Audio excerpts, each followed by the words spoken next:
In this video, I'll be showing you a simple trick to turning faster during CS.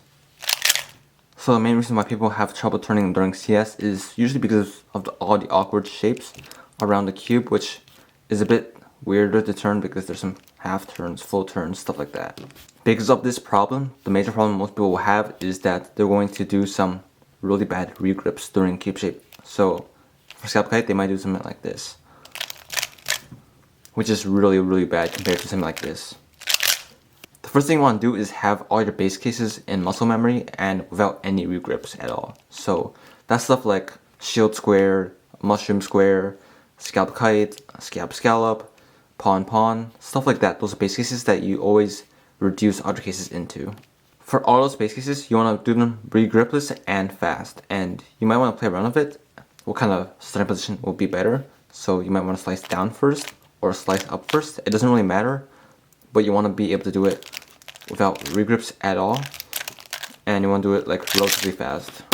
After that, for all your base cases, you should be able to memorize what your first slice is going to be. Is it going to be a front slice or back slice? This is very important. So you want to memorize for all your base cases whether it's a front slice or a back slice. So for this case, my first slice is going to be a front slice because I start like this. So I know scalp kite from the front is going to be a front slice. Now whenever I get a cube shape that I know I'm going to reduce to scalp kite in the front, I would have to calculate the number of slices it would take to get into scalp kite. So for this case, it would just be one single slice. That makes the kite on bottom and scalp on top. So knowing that, to make this whole cube shape regripless, I know that scalp kite, I start with a front slice, and this is one slice, so I have to do a down slice first in order to start with the front slice for scalp kite. If I did a front slice first instead, now I have to regrip and do another front slice, which is not good. So since I know it's one slice away from scalp kite, I would do the opposite slice movement from the first move of the scalp kite. So first move is front, so I just start with back. And now that's regripless. So here's another case where I would set up a scalp kite. I would bring this up and then set up a case from before. And if you notice, that'll be 1, 2 slices to scalp kite. Since that's 2 slices from scalp kite, I should actually be starting with a front slice, because if I start with a front slice, back slice, now you notice that it's regripless from here. Here's another example of a CS that I do, and I'm going to force pawn here. For the pawn angle I'm going to do it in the front, and I'm going to start with a down slice.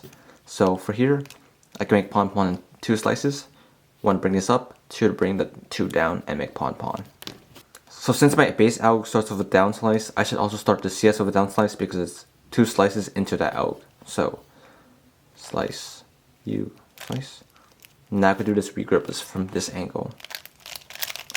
There are some cases where this rule is broken. For example, your setup moves are so awkward that it might be better to regrip.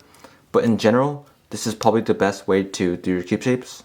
I've been doing this for a while now, and it's been reducing my regrips by quite a bit. So I think it's quite helpful to know this trick. Again, you don't have to do this all the time, but for general rule, I think this is a pretty good thing to follow. So yeah, that's it for this video. Hopefully this can help your cube shapes be a bit faster.